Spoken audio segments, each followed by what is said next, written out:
So the point that we're making here, and this may be where these kind of realist and idealist strands come together in a certain sense. The point that we're making is that realism is not coextensive with materialism. That's the fundamental idea. There are definitely some things that are real but immaterial. And I think there's no question about that. And I think there would be general agreement about that. But the question is, accepting that view, is there any scope for the ideal, spiritual, transcendental, and so forth? So we skip over slides 16 to 20, which talk about the premises of realism, and we omit slide 25. You know, that, for example, may answer in some detail the question that Steve asked earlier. But we've discussed this before in the API, and this material is already on the website. I just briefly want to question on what we call the definition of an axiom in slide 16. And really that's for the purposes of the title of slide 21. So I'm going to skip over all of those other ones, going forward to slide 21. And I just want, Ronen, did you want to comment on, you know, what is an axiom? How does it, Alla used the expression axiom earlier in the talk. How does an axiom differ from an assumption? Well, they are related, but I think an axiom is more based on some kind of logic that leads to a position. An assumption is something that is just given.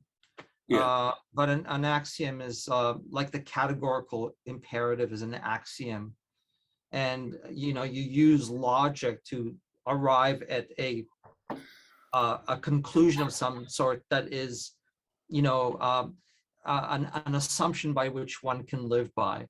But it's more rooted in a logical sort of approach than an assumption, which is just you accept it. Yeah. Every event is caused, or every effect is caused, is like an assumption. Yeah. Okay. Thanks. Again, the point is, the previous slides talk about the axioms of realism, by which I mean the hard line. You used the term for it. I forget the term was. You know, hard line. Etienne Gilson, John Searle, Ayn Rand type realism, right? Yeah, and the title just says idealism and reject those hardcore axioms. But what's really important is the text that we have here. So strangely, if you look at any philosophical dictionary, idealism and materialism are what is given as opposites, not idealism and you know, materialism. Social facts are the obvious example. The obvious example would be social facts or social institutions. Social facts determined by collective intentionality are immaterial but real, and often binding on other members of the society. Moreover, they can and do have causal effects in the material world. So we are dealing here with social facts, which are ontologically subjective but epistemologically objective. And the question I'm going to ask, does this open the door back to idealism? Alla has asked me, excuse me, Alla has asked me this question several times actually. And moreover, I don't know if Terry Biles is here tonight, but Terry Biles explicitly argues for this in his paper for the inaugural issue of the Aurora Philosophy Institute journal. I personally don't think so. Yes, the ontology of the social world is different from that of the physical world, but they are all part of the same overall world. And we certainly, in my view, have to reject dualism. What I mean by that, there is no sense in which the mental can suspend or moderate the laws of motion of the physical world. The social facts just rearrange the physical world for better or worse, richer or poorer. And that's to quote the old marriage ceremony of the Church of England, which probably isn't allowed anymore. And thinking of the current state of the world that we're in, obviously worse and poorer is definitely our lot for the foreseeable future. But the point about the theory of social ontology is that it does not have to be that way. And so, Ronen, what's your take? Does ontological subjectivity open the door back to idealism? And is there any space left for the spiritual or the transcendental? Yeah, okay. I mean, everything here is really interesting, and I can't really disagree with a lot of it. But I would also argue that what you're articulating there is very much in line with idealism. Social institutions are real, but they originate as ideas. They become manifest in the world as a result of collective intentionality. I would never argue that. I think it's true. But the ideas that bring about social reality, those ideas are a priori. It's not as if social institutions are simply there as matters of fact. Their existence is dependent on ideas. Ideas come first, then the social institutions. And I think that an idealist essentially would argue this. I'm going to say it again. I've said it before, I'll say it again. Philosophers who subscribe to idealism, like Plato, Kant, Descartes, Berkeley, and others, they do not deny the existence of a reality independent of minds. Okay, so they don't argue that the only reality is ideas. They argue that ideas are primary, that it's through ideas that reality is shaped. So we're not talking here about subjective idealists, okay? And there are some, and subjective idealists, are closer to solipsists. So that's another brand of idealism. I don't subscribe to that. But the idealists that I subscribe to are the ones, and there's a whole different types of idealists, but the ones that I've mentioned, their basic position is that ideas come first and that all knowledge is dependent on ideas. Now, as far as your question about ontological subjectivity opening the door to idealism, I think that it does. I think that it does open the door to idealism. We can shape our social reality according to subjectively conceived possibilities. And I think that there's also a spiritual possibility here. So both idealism and spirituality I think go hand in hand, but by spiritual, I don't mean religious. I mean something different from what Ayn Rand brings to the table. Mm-hmm. And even Ayn Rand, one can argue, has a spiritual element in that she says enlightened self-interest will lead to a benevolent society. Yeah. Ontological subjectivity and the ensuing social reality that may arise from ontological subjectivity will have a moral and ethical reality. We can conceive of all different types of realities. We can conceive of realities that are just, and we can conceive of realities that are unjust. Ultimately, what comes into being in the world of physical reality is dependent on minds and ideas. Yeah, the point that I would make, though, is that, none of this really changes what you might call the laws of motion of the physical world, or for that matter, of the biological world, right? So I mean, your first point, I think, is covered by that locution, what can I say, ontologically subjective. Yeah, obviously it must depend on the mind in that sense, but the next thing is epistemologically objective.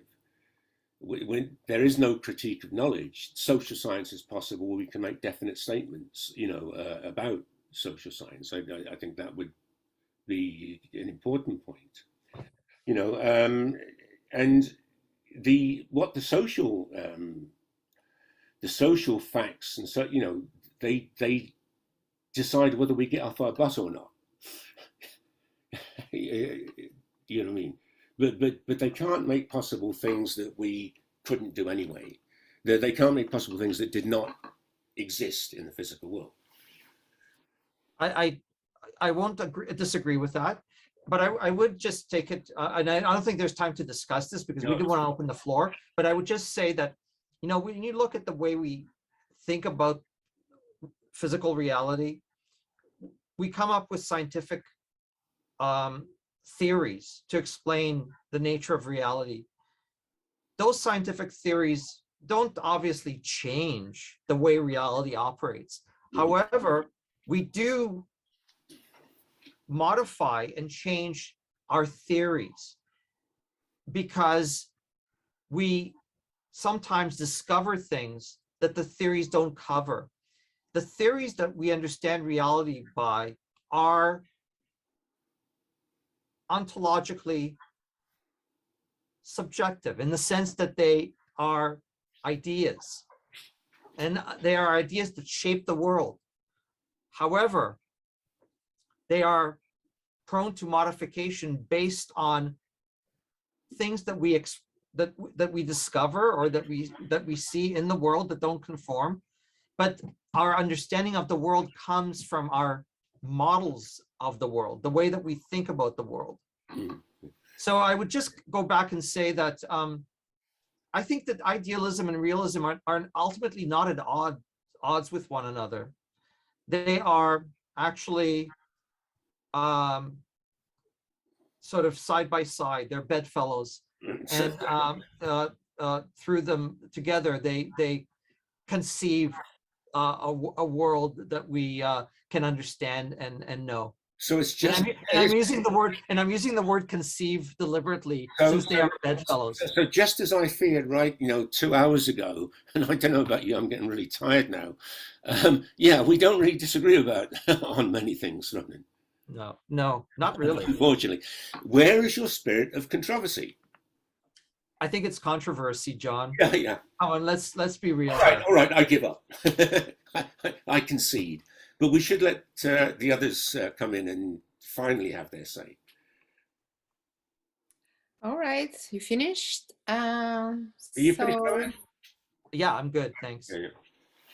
You're perfect on timing. So anyone else has something to say? John Cummins, maybe? Oh, Henry? Okay. Henry, you can unmute yourself. I've noticed the description of metaphysical realism, which is based on cognition. In this case, I might raise a question. I can't hear you, Henry. I'm sorry. You're all garbled up, Henry. I'm sorry. Well, my internet isn't perfect. Okay, how's it now? A little better. A little better, okay. I've noticed the definition of metaphysical realism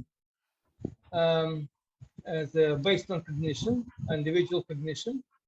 And in this case, I'm just wondering what's the difference between idealism and metaphysical cognition and a metaphysical realism. Because to me, it sounds like basically the same. Because idealism takes as a foundation is our mental side. I would say, as I see it, our perception, and which leads us even deeper, because perception is pure individual, and perception is based on a state of physical being. and physical being is very vulnerable because it can be influenced by the different things, physical state, drugs, anything. So how can we, and then again, it leads us even deeper, questioning empirical side, because empiricism is basically based on our observation and what we call reality. Right? So therefore, the question of reality, the concept of reality is extremely vulnerable to No, it is. It is, Henry. I mean, if you think of a hardcore empiricist like David Hume, one of the things he says is that, we can observe things in the physical world, but there are certain things that we just assume, they come from us. We don't observe them. We can't observe them. We assume them. So when we see two things side by side, we assume that there's a cause between them, but we don't actually see the cause. We bring the cause to the things that we see. So if you see billiard ball A hitting billiard ball B, and billiard ball B moves, we say A causes B to move, but we don't see cause. We just see two contiguous things happening side by side. The mind actually brings the causality to the world. So that, I think you're kind of saying that. So like actually realism and idealism, and by the way, it was Immanuel Kant who was really upset by that observation of Hume's around causality. And he tried to figure out what to make of it. How can science be credible, he asked, if causality, the notion of causality is, questioned, because causality is at the heart of science. And this is where he brought his categories of perception. He said, well, the mind actually is involved in shaping reality. We bring space, time, causality. It's part of the mental structure of reality, our mental structure that interacts with reality and gives it shape and organizes it for us. And that's what science is based on. Therefore, we cannot claim that the science delivers us the truth, because science is the product of observation, which is, as I said, vulnerable, and multiple assumptions. So, can we claim that the science is the source of truth? I don't think so. Phenomenal truth, not absolute truth. Exactly, and then we just have no choice. We have to accept something, right? Otherwise, we'll go crazy. Well, we do, and even now in the philosophy of science, we believe in paradigms of science, and the paradigms shift, they change. They're not absolute. They exist for a time, and then they shift, and new things come along. If I can just come in here, I do think that we're sort of missing the point that these notions about causality and British empiricism and so on and so forth took place in the 17th century. The hardcore realists, as you would talk about, would explain, the issue of causality in the billiard balls by distinguishing between the intellect and the senses. And the mistake as Alla would say that the moderns made was to fail to make that distinction. They used the term idea to stand for the whole contents of the mind without exception. And so the point is, you would have perception, you'd have the empirical world in one sense, and then you would do the math or whatever you do, to work out, what the causality was. And that's the way in which science does, in fact, proceed. I don't see, and at the end, Yeah. I don't see the difference between realism and idealism, basically. Mm. Because the realism is based on observation and interpretation of things using our senses. And our senses come from the same source, from our mind.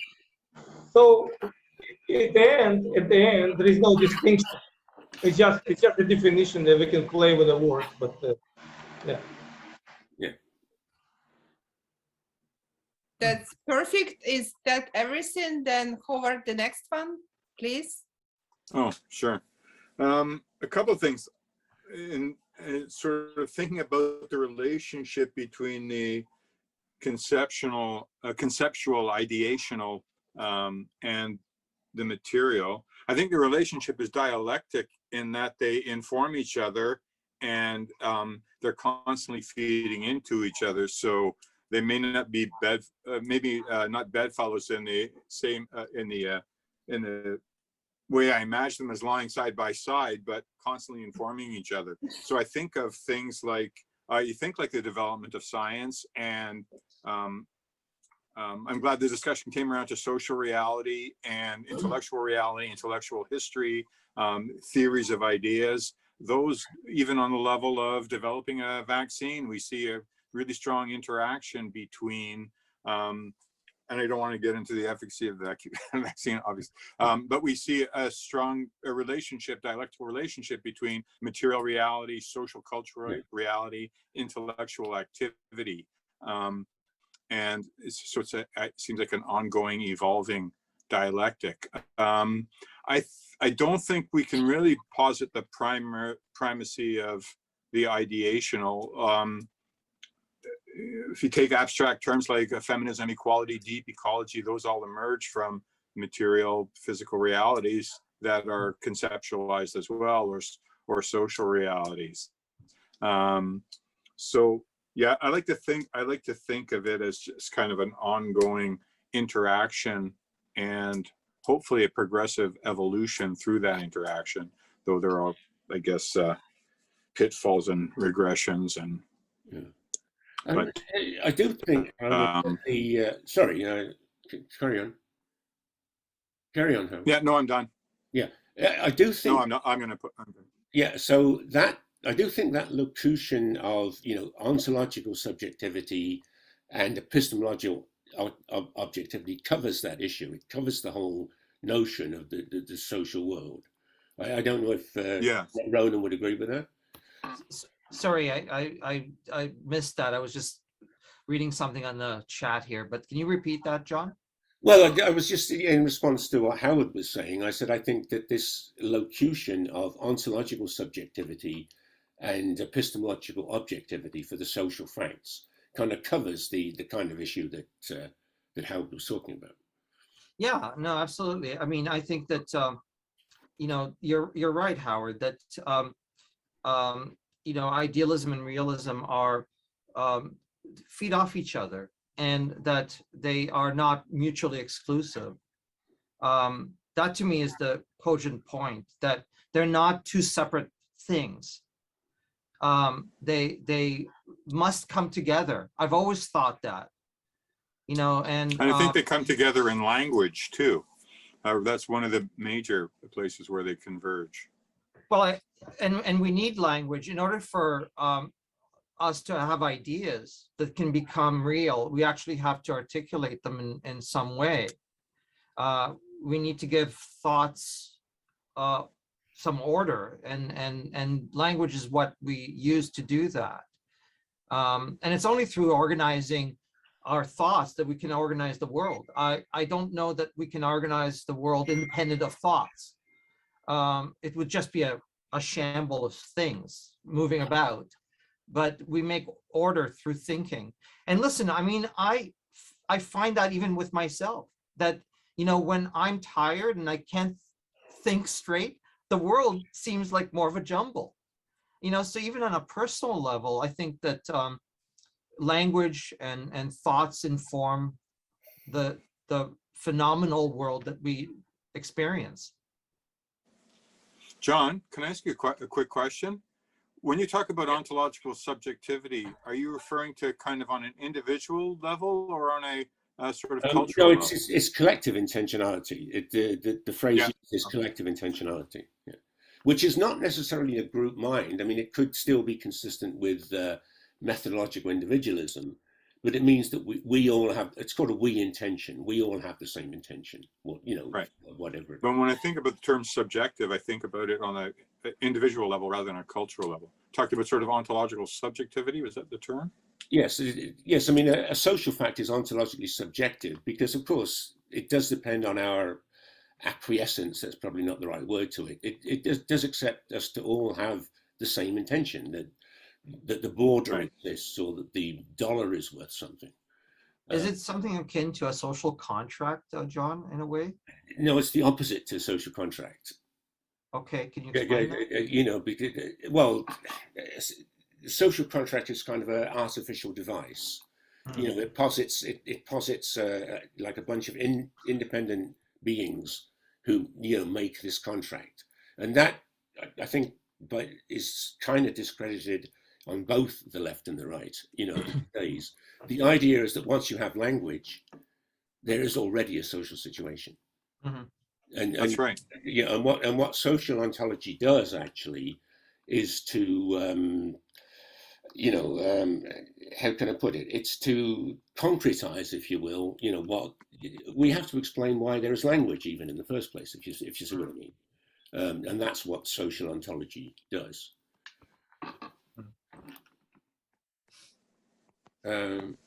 Very good, John. Thank you, John. Thank you, Howard. Thank you, Ronen. And time running fast, so I think George just has one more. yeah, that's was sorry, about okay, to sorry. ask George to ask, but I just want to let everyone know that it's gonna be last questions for tonight. And George, please welcome. Thank you. Yes, the problem again, I think, comes from language and its discrete, shall I say, discretization nature. And of course, we had to distinguish and create a barrier between two terms like ideal and real, which obviously are merged almost entirely together in one continuum, as I think, of course, both when they in a way agree, I would say, in this discussion from Oscar, Ronan, Henry, and George, we cannot hear you very well. sorry. Okay, right. So basically, I think we're thing. talking about. Can you hear me now? Yes. Yes. Sorry about that. I think we're talking about one continuum between what we call idealism and realism as a form of almost like a rationalized idealism that Ronald was talking about. So it's simply problem in the nature of the language discretization of the phenomena of the continuum nature.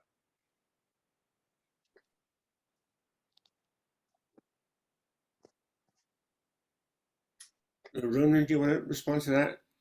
No, I think I follow. I think I tend to agree with you. Yeah. Yeah, thanks, George. Yeah. Okay, thank you, George. There is now the last question, but real last. John, go ahead. John. Unmute yourself, John.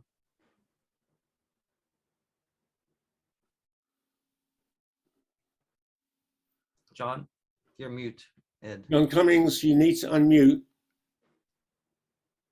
Mute. Am I unmuted? Yeah. Yeah. Okay.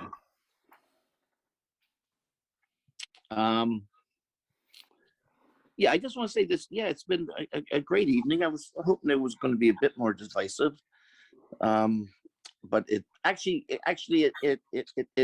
was actually perfect. Divisiveness wasn't needed here. It was more Aristotelian with the way you brought realism and idealism kind of intertwined, like you said, pleasure and happiness was a week ago. And I think for me, I think that's correct. It's funny, I think you just talked about language. I wrote a little thing in the chat about language. And you know, until language came into existence through our awareness and thought, no one thought about realism or metaphysics or the nature of reality. So language itself is artificial, and it's having a big effect on how we evolve as a species. I think more so than our natural environment. And so we're talking about reality has become for many of us, and I think really artificial. We are being shaped by an artificial reality. It started with language. And so the whole, chasing our tails, wondering about what reality is and what it isn't, we're really talking about ourselves and our language and what it is. And it's divorced from biology now. It's been divorced from biology for quite a long time. So the question is, what do you think reality is if you accept that premise about language having such a big effect on us, and tools and technology, that's determining our evolution more than our natural world? John, I think that is such an important point that you bring up. We talk here about what is real, and what is the nature of reality. And with technology, the nature of reality is changing, and it's going to change even more.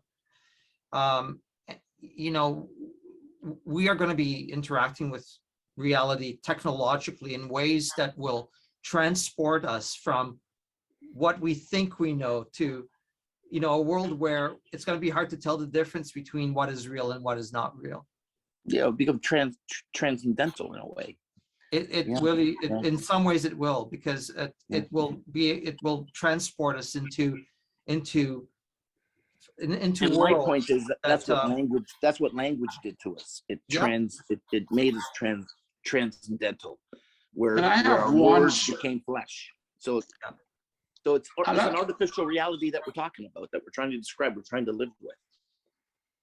Yeah. Alla, can I have one short comment on John's what John's just said? I'll be very short.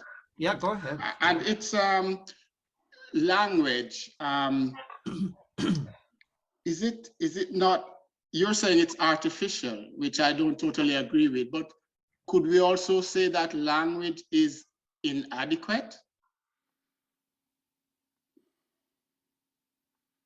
Inadequate. Question. More inadequate than artificial. Yeah, maybe you could use that term. Well, I guess I say it's divorced from the natural world, is what I'm trying to say. Okay. It came into being through our biology, but it's evolving separately from our biology now. For a long time, it's been evolving separately, is all I'm saying. So it's like you maybe created a monster, a Frankenstein, and it's got nothing to do with your natural world anymore. Nothing at all. Big subject. Or very little to do with it. Big subject to be discussed. But I think you do make an interesting point, Will. I mean, it's a big topic, but the thing that science tried to do was to make language more precise, in order to be able to essentially represent the world better. So precision in language, and of course mathematics is the most precise language we have, supposedly gives us a better picture into the way that the world that we observe works, rather than using flowery language or poetry or whatever. Agreed. Yes. The point I'll push though is that the spoken language, the verbal language that we use, it seems unable to express a lot of real life subtleties. Mm-hmm. So that's where the inadequacy in my reasoning comes in. I hear you. I agree with you, actually. Yeah, I think it's true. I guess the language is just a tool developed and used the way it's needed in a particular situation. So it cannot be perfect at any tool. And, well, it's what we have. We don't have anything better to express ourselves. Yeah. I mean, I would love to have a language and a mind where I could just have information all at once without having to read line by line and word by word. You know, it's just like, I just know it. Like a Thanks, wolf. Alla. Hmm? Like a I'm just saying wolf thanks to Alla knows for what its purpose is and why he's doing what he's doing. But if the language doesn't describe something, can we actually think it? Would you repeat that? Can we think something that we can't describe by language? Animals do. Is I say language no. and thought, language say and yes. thought directly related? I mean, these are such excellent questions. I mean, John, that is such a hard thing to answer. Well, Yeah, that's let's why say we if have it's- you here.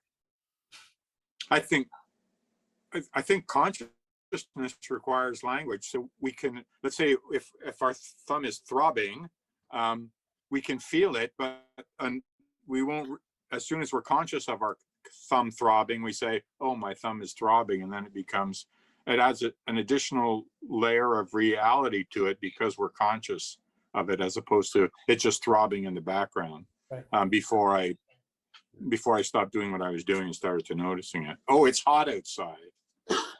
Well, we still feel it's hot, but Yeah. as it comes to consciousness, it comes to Sometimes- consciousness through language.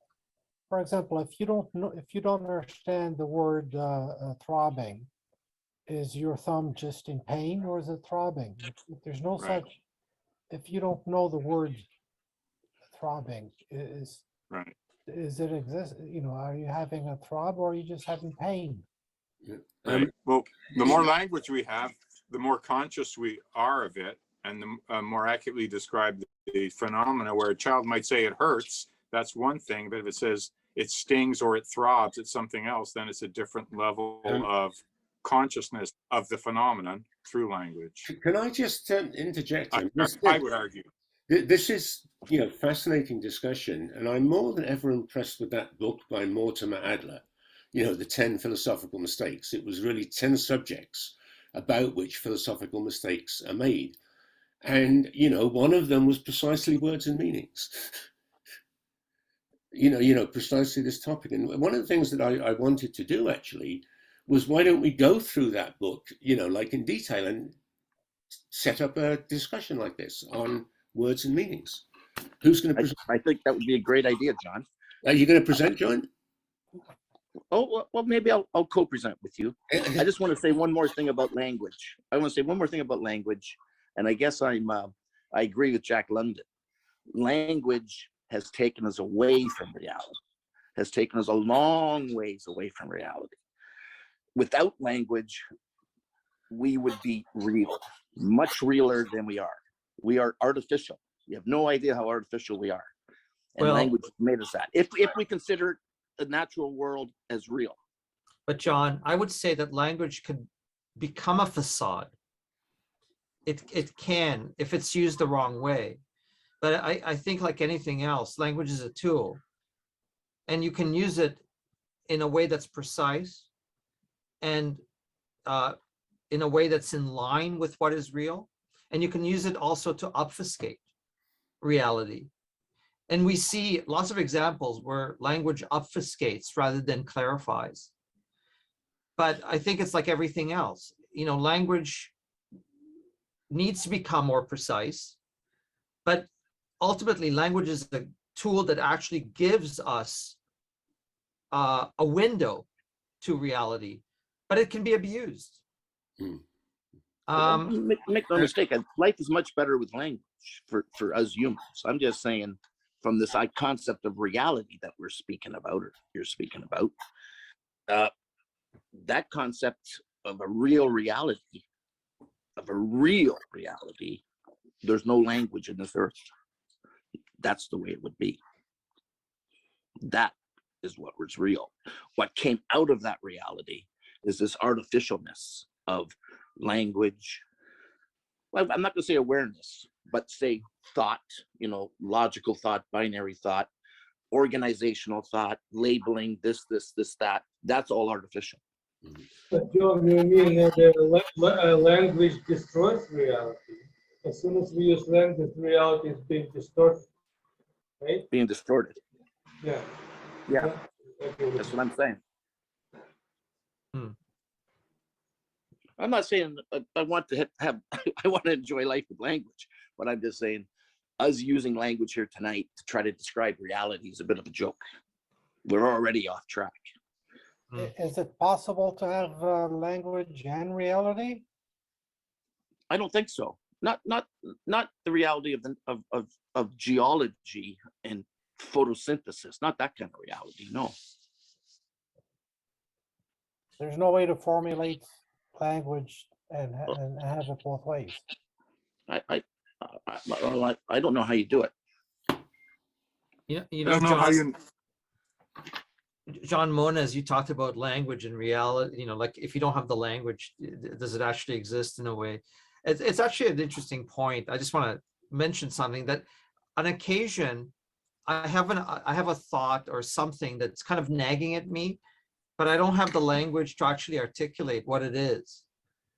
It's like it's there in my head, and I feel it, and I'm thinking something, and it's kind of nagging at me, and I'm looking for the right word to kind of articulate what it is that's going on.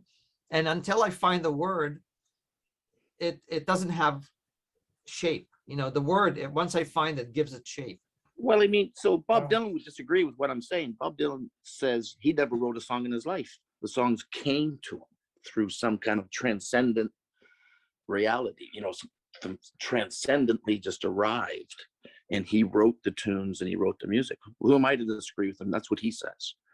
That's kind of what this thought you're talking, this nagging thought, Ronen, it comes from somewhere. Where does it come from? And then you need time to put it to words.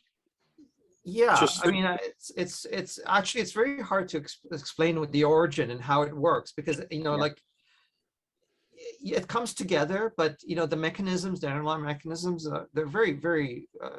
I'll tell you where it came from. I'll tell you where it came from. It came from Plato. He's sending them to you. That must be it. From the other side. But even if you think, I agree. Even if you think about human relationships, and when we have a difficult relationship with someone, how often did we or have we kind of take pen to paper to try and write it out and make it more concrete to, all the love letters that we never sent, or if we have a fight with someone and it means something to us, we try and concretize it and put it to paper and then refine it so that we can more clearly understand our relationships. Yeah, maybe I was wrong, or I don't understand, or I feel hurt as opposed to angry, or whatever it is. So I think we understand each other and human relationships. There's touch and there's hugging and shared music and playing music together, but so much of our understanding who we are in the world and who we are in our personal relationships is only possible through language. And when, as Ronen says, when we're confused or we're disoriented or we're unhappy about ourselves, or we think we've been false with someone else, we try and resolve it through language, and sometimes speaking it isn't enough. And, we end up writing it just for that, precision and accuracy and the ability to refine our thought and our emotions through refining the language, using one word rather than another. Well, you get back to the I think that makes us real. You get back to the idea of duality again, and I'm, me, Ronen, I'm a romantic. I want the duality. Yeah, but, yeah, I know you do. The duality of there's this world and there's another transcendent world, right? There's the world of our natural world, and then there's the world of ideas that we can participate in, that we can create, that we can find. Yeah. Dylan agrees with you.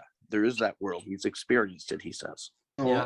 So speaking of duality, is language more artificial than inadequate. I can see us doing a whole session on this, and this would be just one chapter. Is language more artificial and inadequate?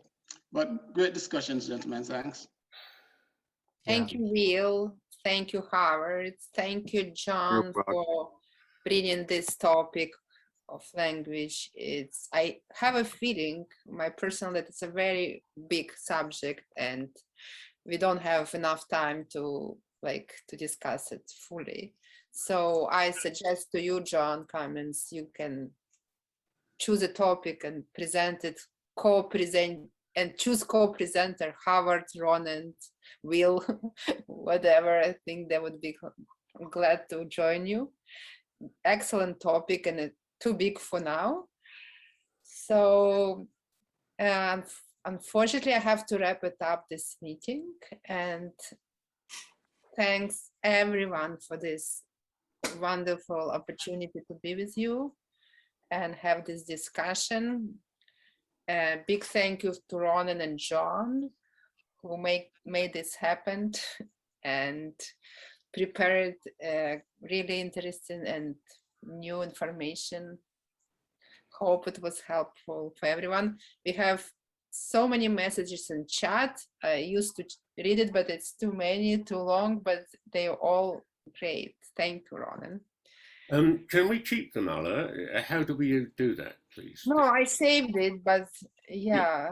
Yeah. And I did save it. We can post it actually. Yeah, we can use it. And this discussion is probably gonna be on the YouTube channel in a few days if someone would like to refresh their memories. Absolutely. So that's it for tonight, and till I will see you again. Yeah. Thanks, everyone. I see the Europeans have bailed out by now, which I don't blame them. God knows what time it is in the morning.